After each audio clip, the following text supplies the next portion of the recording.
मेरे चैनल के इस नए वीडियो में आप सभी का स्वागत है। आज हम एक सेक्सुअल वायलेंस से जुड़ी एक फिल्म को जानने वाले हैं जो रिसेंटली रिलीज हुई है।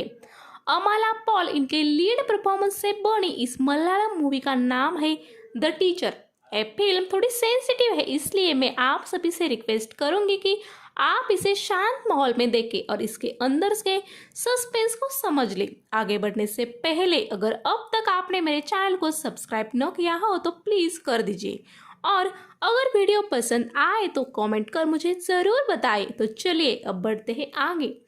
साउथ इंडिया के एक शहर में देविका नाम की स्पोर्ट्स टीचर अपने पति सुजीत, जो पेशे से हॉस्पिटल में ब्रदर होता है, उसके संग रह रही होती है।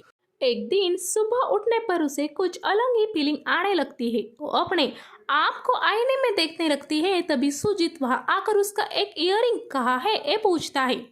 तब वो इस बात को नोटिस कर मैंने रख दिया है ऐसा झूठ बोल देती है। सुजीत अपने काम पर जाने के बाद वो अपने बदन पर नाखून की खरोंचों को देखने लगती है। देखकर उसके साथ जरूर कुछ गलत हुआ है इस बात का अंदाजा हमें आ जाता है। हॉस्पिटल में जब सुजीत अपने कलीग से बात कर रहा होता है तब हमें समझता है कि उसकी शादी को 4 साल हो चुके थे, मगर फिर भी उनको बच्चा नसीब नहीं हुआ था। उन दोनों को बच्चे पसंद भी होते हैं। इस बात को लेकर उन्होंने अब तक 2 डॉक्टर्स से कंसल्ट भी किया होता है, मगर फिर भी उनका इंतजार खत्म नहीं हुआ था। इसी बीच उनके हॉस्पिटल में सिक्योरिटी गार्ड ने किए मॉलेस्टेशन की वजह से एक छोटी लड़की एडमिट होती है, जिससे पुलिस पूछताछ करने आती है। पूछताछ कर जब वो रिपोर्ट बनाते हैं उसे वो उस लड़की के पेरेंट्स को पढ़कर बताते हैं। उसमें सारी वारदात कुछ ज्यादा ही डिटेल में लिखी होती है, जिसे सुनकर वो पेरेंट्स अपनी नाराजगी बयान करते हैं। मगर और इंस्पेक्टर उन्हें बताता है कि प्रोसीजर ही कुछ ऐसा है। अगर आप अपने बेटी की इज्जत से उछालना नहीं चाहते हो तो आप अभी भी केस वापस ले सकते हो।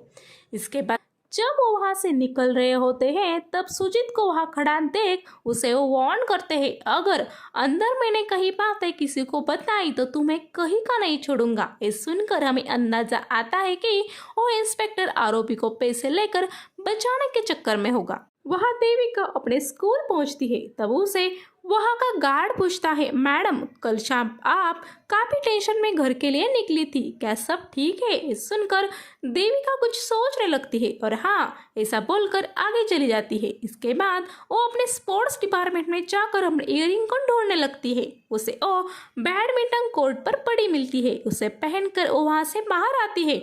उसे वहां उसकी कलीग गीता मिलती है, जो उसे क्यों इतनी उदास लग रही हो, तबीयत ठीक है ना, ऐसा पूछती है। इस पर देविका हाँ ठीक है ऐसा बताकर मैं एक हफ्ते के लिए अपने पति के गांव कल्याणी नगर जा रही हूँ ऐसा बोलती है।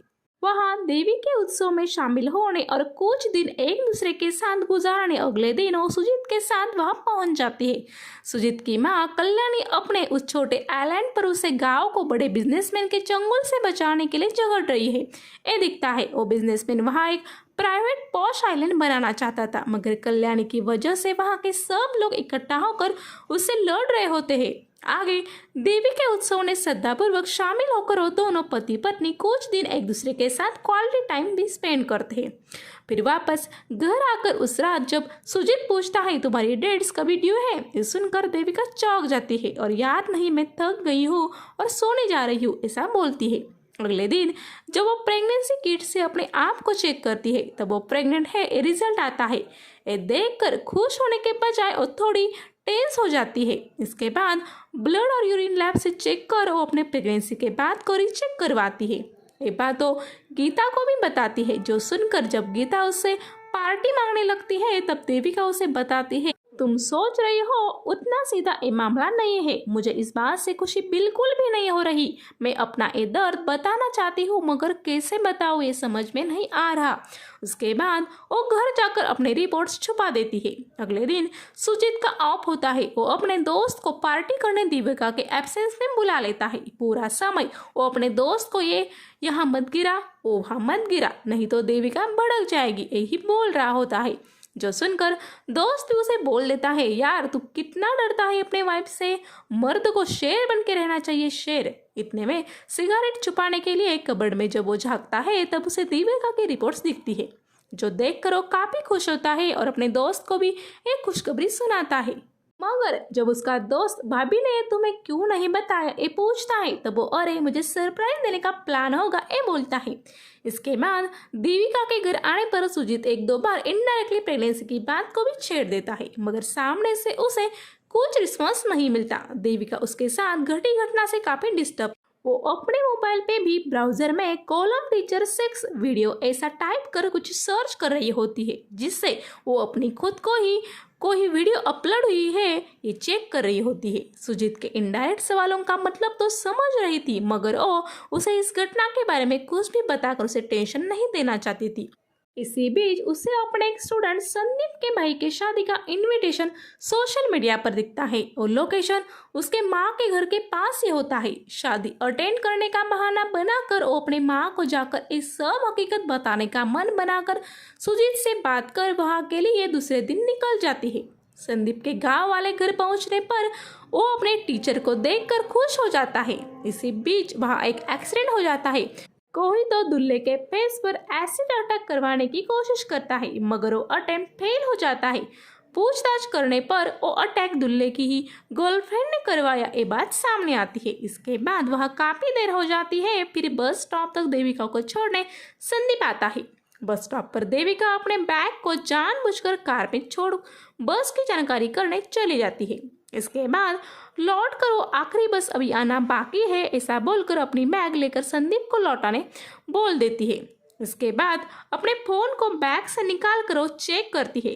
तब हमें दिखता है कि उसने रिकॉर्डर ऑन करके रखा था, जिसमें जब वो बस इंक्वायरी करने गई थी तब संदीप नवीन नाम के अपने दोस्त को कॉल कर देविका मैडम यहाँ आई है ये बात बताता है। नवीन उधर से बोलता है तू डर मत, मेरे पास उस दिन का वीडियो है, अगर वो कुछ ज़्यादा फड़फड़ाएगी तो ये वीडियो पॉर्न साइट्स पर अपलोड करने की धमकी उसे देकर हम लोग चुप करा देंगे। इसके बाद वो बोलते हैं केविन तो कोची अपने काम के लिए जा बैठा है और हम फोकट में यहाँ टेंशन पाल रहे हैं। इसके बाद रिकॉर्डिंग खत्म हो जाती है। ये सब सुनने पर देविका को सब बातें क्लियर हो जाती है।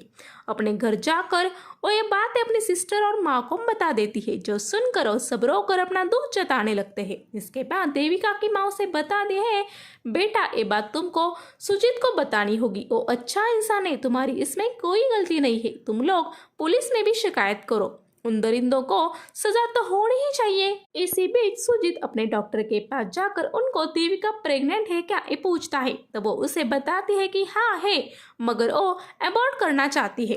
रीजन पूछने पर उसने कुछ बताया भी नहीं। ये सुनकर सुजीत हैरान होकर घर आता है। वो दोनों काफी डिस्परेटली बच्चा चाहते थे, फिर देविका ऐसा कदम क्यों उठा रही है ये बात उसे समझ में नहीं आ रही थी। घर आने पर उसे देविका लौट आई है ये दिखता है तो उससे सीधे सवाल कर देता है कि प्रेगनेंसी के बाद क्यों छुपाई और अबॉर्ट क्यों करना चाहती हो, जिस पर देविका उसे सब कहानी बताती है कि डिस्ट्रिक्ट स्पोर्ट्स चैंपियन के दौरान उनके शहर के कुछ स्टूडेंट्स ने लेट तक वहां प्रैक्टिस का बहाना कर वक्त गुजारा था। काफी लेट होने पर वहां सब चले गए थे। देविका उन्हें जब घर जाने बोलती है तब बातों बातों में उस लोग उसे एक चॉकलेट ऑफर करते हैं जिसमें कुछ नशीली चीज मिलाई थी। उसे खाने के बाद मैं बेहोश हो गई और उसके बाद उन दिनों ने मेरे ऊपर गैंग रेप कर दिया। 2 दिन पहले उनमें से एक लड़के का कॉल रिकॉर्डिंग भी मेरे पास है जिसमें इस बात को उन्होंने जिक्र भी किया है। क्या हम पुलिस को इन्फॉर्म करें? ये सुनने के बाद सुजीत काफी उत्साह होकर उल्टा देविका को ही कोसने लगता है। ये सुनकर देविका नाराज होकर अपने रूम में चली जाती है। सुजीत भी उसके कमरे में ना सोकर हॉल में ही सो जाता है और अगले दिन बिना कुछ कहे अपने काम पर निकल जाता है। इसके बाद वो अपने कलीग को ये सब बातें बताता है, जिस पर वो उसे ही बोलता है मैंने तुम्हें पहले ही बोला था, तुमने अपने बीवी को सर पे चढ़ा के रखा है, ये सब उसका नतीजा है। वो काफी केयरलेस हो चुकी है और ऐसा कुछ हादसा हो गया। अब तुम लोग एक काम करो, इस बच्चे को अबॉर्ट कर दो। मगर सुजीत अपने वाइफ देविका से बात नहीं करना चाहता था। वो ये सब बातें अपने दोस्त को ही देविका को शाम को मेरे साथ घर चलकर समझाने बोलता है। जब वो काम से घर लौटते हैं तब सुजीत की माँ कल्याणी भी कोर्ट केस को अटेंड करने की वजह से उनके घर आई होती है। अपनी माँ को कुछ बहाना बनाकर सुजीत अपने साथ पड़ोस में चलने बोलता है। तब तक उसका दोस्त देविका को सारी बातें समझा देता है। इस सुनकर देविका को गुस्सा आता है और वो मुझे अब क्या करना चाहिए ये तुम मत समझाओ ऐसा बोलकर उसे भगा देती है।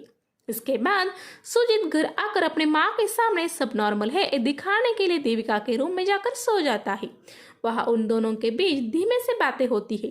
तब देविका बोलती है, तुम मेरे पति हो, क्या करना चाहिए ये बताने के लिए तुम्हें किसी दूसरे के सहारे की जरूरत नहीं पड़नी चाहिए। ये सुनकर सुजीत को अपने गलती का एहसास हो जाता है। फिर वो अगले दिन पुलिस स्टेशन चले जाते हैं। अंदर जाने से पहले वो उसे वार्न करता है कि पुलिस काफी गंदे गंदे सवाल करेगी, तुम्हें काफी शर्म महसूस हो ऐसा इस केस के रिपोर्ट में भी लिखेगी। क्या तुम इन सब के लिए रेडी हो? जिस पर देविका उसे पूछती है, मैं तो हूँ, पर क्या तुम रेडी हो? इस सवाल से सुजीत कुछ गड़बड़ा जाता है, जो देख देविका वहां से लौट आती है और वो समझ जाती है कि सुजीत उसका कुछ साथ नहीं देने वाला। घर आकर वो अपनी सास कल्याणी को सब बातें बताती है, जो सुनकर वो उसे अपना मन स्ट्रांग करने बोलती है और अपनी लड़ाई खुद बिना किसी से डरे लड़ने बोलती है। इसके बाद देविका अपने माँ के घर चली जाती है। वहां जाकर उसे रॉय नाम के एक पुलिस इंस्पेक्टर का कॉल आता है, जो उसे कल्याणी मैडम की रिक्वेस्ट पर हेल्प करने के बारे में बताता है। वो उसे बताता है कि तुम उन तीनों लड़कों के फेसबुक आईडीज मुझे दो, मैं आगे का देखता हूँ। देविका उनके बताने के अनुसार वो डिटेल्स उन्हें दे देती है। इसी बीच उसे वहाँ अमजद नाम का एक आदमी आकर मिलता है, जो उसे उसके पिताजी के बारे में कुछ बताता है। दरअसल देविका के पिताजी कई सालों से घर छोड़कर एक उग्रवादी बने थे। देविका संग सबको लगता था कि वो गलत काम कर रहे थे, मगर उन्होंने कुछ कमजोर लोगों को हक बचाने के लिए ये रास्ता चुना था। इसके बाद वो उसे उसके पिताजी द्वारा भेजे एक मार्शल आर्ट वेपन नन चाकू को दे देता है। देविका को बचपन में उसके पिताजी ने मार्शल आर्ट की ट्रेनिंग दी होती है, तब उन्होंने इस वेपन को इस्तेमाल करने उसे सिखाया था और बोला था कि अगर कब कोई तुम्हारे ऊपर बड़ा हमला करे तो इसे जरूर यूज करना। इन सब से देविका को काफी हिम्मत मिलती है। इसी बीच उसे सुजीत का कॉल भी आता है, मगर वो उसे अटेंड नहीं करती। उधर सुजीत का कलीग उनके हॉस्पिटल में देविका के साथ घटी वारदात को सब लोगों के संग शेयर कर देता है, जिसके बाद वहां के लोग सुजीत को टॉन्ट मारने लगते हैं। ये सब सहन न होने पर वो अपने कलीग को खूब पीटता है और उसे बोलता है, तुझे दोस्त समझकर ये सब बताया था, मगर तूने मेरी भावनाओं को ठेस पहुंचाई है। इसके बाद वो भी देविका के पास जाने निकलता है। इंस्पेक्टर रॉय सब जानकारी इकट्ठा कर देविका को एक प्लान बताते हैं, जिसमें उसे कोची जाकर केविन को मिलना होगा और उसे तुम्हें सीड्यूस करने की एक्टिंग करनी होगी। इसके बाद उसे अकेले में मिलने एक लॉज में बुलाना होगा, वह उससे हम जानकारी निकाल लेंगे। देविका अगले ही दिन कोची जाकर प्लान के मुताबिक केविन से मिल उसे काफी सेडेक्टिव अंदाज से साथ मिलने बुलाती है। रात में जब वो रॉय को मिलकर सब काम हो गया है ये बताती है, तब बातों बातों में रॉय उसे बताता है कि आज मैं जो कुछ भी हूँ कल्याणी मैडम की वजह से हूँ। उन्होंने ही मेरे माता पिता गुजर जाने के बाद वक्त वक्त पर मेरा ध्यान रखा था। अगले दिन के लिए गुड लक बोलकर वो चला जाता है और देविका को बताता है कि वो भी वहाँ आएगा, मगर एक मीटिंग अटेंड करने के बाद। तब तक तुम उस लड़के को वहाँ फंसाए रखो। अगले दिन देविका उस लॉज में चली जाती है। वो जगह एकदम घटिया टाइप की होती है। रूम में जाकर वो इंतजार कर रही होती है, तब दरवाजा बजता है और केविन आया होता है। उसे अंदर लेकर वो दोनों कुछ रट्टिव बातें करने लगते हैं। देविका भी झूठा बिहेव करते हुए उसके बदन को टच कर रही होती है। इसी बीच फिर से दरवाजा बजता है। दरवाजा खोलने पर संदीप और नवीन भी वहां आ जाते हैं। इसके बाद उन देविका को मारने लगते हैं और बोलते हैं, क्या तुम हमें फंसाना चाहती हो? देख, उस दिन जो हुआ उसे भूल जा, हम लोग तुझे अब तंग नहीं करेंगे। अगर तूने फिर से हमें मिलने की कोशिश की तो तेरा ये वीडियो हम इंटरनेट पर डाल देंगे। इसके बाद तू कहीं मुंह दिखाने के काबिल नहीं बचेगी। इसके बाद वो दरवाजा खोल देते हैं। देविका दरवाजे की ओर बढ़ती तो है, मगर उसे बंद कर देती है। इसके बाद उसके अंदर बदले की आग भड़क उठती है। वो अपने पिताजी ने दिए नन चाकू से उन सभी को इतना मार देती है कि वो लोग मरने की हालत में पहुंच जाते हैं। इसके बाद वो रॉय को कॉल कर वो कब तक आएगा ये पूछती है। तब वो आधे घंटे का समय बताता है। इसके बाद वो अपने संग लाए एक बम को उन लड़कों के गुप्तांग के पास रख कर चली जाती है। ये बम उसने उसके माँ के घर के पास वाले एक माइन से लाया होता है। इसके बाद एक छोटा धमाका होता है, जिसमें उन लड़कों की काफी बेरहमी से मौत हो जाती है। रॉय वहां पहुंचकर और नजारा देखकर समझ जाता है कि एक काम किसका है, मगर देविका ने उन दरिंदों को अपने आप ही सजा दी, ये सोच कर उसे कॉल भी नहीं करता। कुछ सबूत न मिलने पर लोकल पुलिस इस घटना को एक एक्सीडेंट का मामला समझकर क्लोज कर देती है।